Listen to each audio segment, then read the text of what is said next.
Junior डॉक्टरों और सरकार के बीच चल रहे गतिरोध को खत्म करने के लिए मुख्यमंत्री ममता बनर्जी ने आज एक ऐसा कदम उठाया कि जिसे देखकर हर कोई हैरत में पड़ गया। मूसलाधार बारिश के बीच अचानक ममता बनर्जी स्वास्थ्य भवन के सामने जूनियर डॉक्टरों के धरना मंच पर पहुंच गई। उनके साथ टीजीपी राजीव कुमार भी थे। ममता बनर्जी को अचानक कमरे सामने देख junior doctor V want justice के नारे लगाने लगे थे। इस मौके पर ममता बनर्जी ने कहा कि मैं आपके आंदोलन का समर्थन करती हूं। मैंने खुद छात्र आंदोलन किया है। मैं आप लोगों से बात करने आई हूं।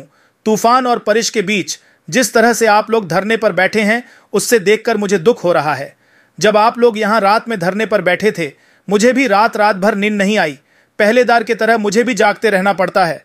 आप लोगों ने बहुत तकलीफ उठाई है और तकलीफ न उठाकर अगर आप लोग काम पर लौट जाएं तो मैं वादा करती हूं कि आपकी मांगों पर मैं सहानुभूति के साथ गौर करूंगी।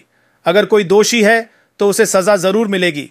ममता बनर्जी ने कहा कि मैं भी चाहती हूं कि अभया को इंसाफ मिले। मैं डॉक्टरों से अपील करती हूं कि मुझे कुछ वक्त दीजिए। अगर आप लोगों को मुझ पर भरोसा है तो मेरी बात मानिए। मुझे लगता है कि अस्पतालों में कई लोग मर रहे हैं। कृपया कर आप लोग काम पर लौट जाए। ममता बनर्जी ने कहा कि मैं आपको भरोसा देती हूं कि आपके साथ कोई नाइंसाफी नहीं होगी। आपकी सभी मांगों पर विचार किया जाएगा। सीएम ने कहा कि कसूरवार मेरे दोस्त नहीं है, मैं तुम्हें जानती तक नहीं हूं। गुनाहगारों के खिलाफ कार्रवाई जरूर होगी। ममता बनर्जी ने कहा कि मैं आपके पास मुख्यमंत्री के रूप में नहीं बल्कि बड़ी दीदी के रूप में आई हूं। मैं आप लोगों की सभी मांग पूरी करने की कोशिश करूंगी। बस मुझे थोड़ा वक्त ही किसी के साथ ना इंसाफी नहीं होगी और न ही किसी भी जूनियर डॉक्टर के खिलाफ किसी तरह की कोई कार्रवाई की जाएगी। आपको बता दें कि आज मुख्यमंत्री का धारणा मंच पहुंचना कामयाब हो गया। आंदोलन कर रहे हैं जूनियर डॉक्टरों ने। আপনারা যখন কষ্ট পেয়েছেন আমিও সারা রাত ঘুমোতে পারিনি। আমারও কষ্ট হয়েছে। এই ঝড় জলের মধ্যে আপনারা যেভাবে বসে আছেন আমার মানসিকভাবে কষ্ট হচ্ছে। আপনারা আজকে 33 দিন 34 দিন আমিও কিন্তু রাতের পর রাত ঘুমাইনি। কারণ আপনারা যখন রাস্তায় থাকেন আপনাদের জন্য আমাকেও কিন্তু পাহারাদার হিসেবে জেগে থাকতে হয়।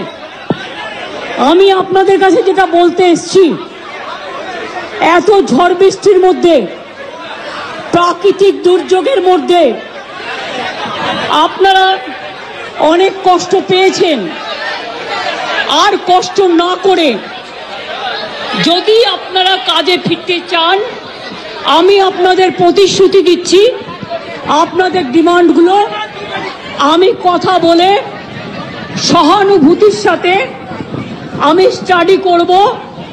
আমি অফিসারদের সাথে কথা বলবো। আমি একা সরকার চালাই না, আমার সাথে একটা chief secretary, home secretary, DG police সবাই আছেন। আমি আপনাদের বলতে চাই আপনাদের ডিমান্ডগুলো আমি ভাববো, আমি চিন্তা করব। যদি কেউ দোষী হয় তিনি নিশ্চয়ই শাস্তি পাবেন এবং আমি চাই তিলোত্তমার বিচার হোক। আমি সিবিআইকে অনুরোধ করব যত তাড়াতাড়ি বিচার হোক, এমনকি 3 মাসের মধ্যে তারা যেন ফাঁসির অর্ডার দেয়। আমি এটা সিবিআইকে অনুরোধ করব আপনাদের প্ল্যাটফর্মে বসে। আর আপনাদের কাছে আবেদন জানাবো আমাকে একটু সময় দিন। আমি ব্যাপারগুলো নিয়ে আমি চিন্তা ভাবনা করব। যদি আপনাদের আস্থা ভরসা আমার উপর থাকে আমি কথা বলে সিদ্ধান্ত অন্তত যদি কাউকে দোষী পাই আমি নিশ্চয়ই নেব। আমি আপনাদের এটুকু বলবার জন্য এসেছিলাম। আমি আশা করি আপনারা এত কষ্টের মধ্যে বৃষ্টিতে ভিজছেন এবং আপনাদেরও পরিবার চিন্তায় আছে এবং আমি মনে করি অনেক মানুষও মারা যাচ্ছেন। আপনারা প্লিজ দয়া করে আপনারা আমাদেরই ঘরের ভাই বোন, আপনারা কাজে যোগদান করুন এবং আমি বলতে পারি আপনাদের প্রতি আমি কোনো অবিচার করব না। আমি একটা কথা বলে যাই, হাসপাতালের ডেভেলপমেন্ট, ইনফ্রাস্ট্রাকচার সব কাজ আমরা শুরু করে দিয়েছি এবং করব। আমি সব হসপিটালের রোগী কল্যাণ সমিতিতে আমি কোনো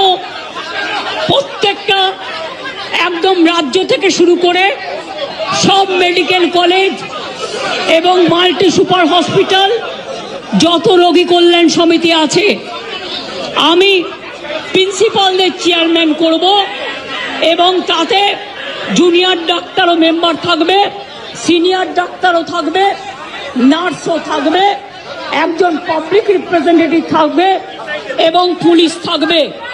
এই সিদ্ধান্ত আমি নিয়েছি। আপনাদের আরজিকর মেডিকেল কলেজেরও আমি রোগী কল্যাণ সমিতি ভেঙে দিলাম এবং সব মেডিকেল কলেজের আমি রোগী কল্যাণ সমিতি ভেঙে দিলাম। আমি নতুন করে এটা তৈরি করব এবং আপনাদের আমি বলতে পারি, বাদবাকি আপনাদের যা ডিমান্ড আছে আপনারা আমাকে বলেছেন, যদি সত্যি কেউ দোষী হয় দোষীরা শাস্তি পাবে। দোষীরা কেউ আমার বন্ধু নয়, দোষীরা কেউ আমার শত্রুও নয়।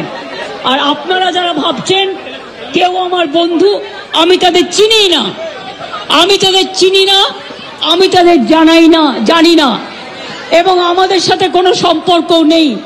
তারা এসছেন প্রসেসের মাধ্যমে, এই প্রসেস ফাইনাল হয়ে আমার কাছে আসে এবং তাই মাত্র 1 মাসের মধ্যে যারা এসছে তাদের কথা, যদি তারা কোনো ব্যাপারে এই খুনের সাথে, মার্ডারের সাথে, দুর্নীতির সাথে যুক্ত থাকে, আমি নিশ্চয়ই সাধ্যমতো চেষ্টা করব কথা বলে অ্যাকশন নেবার।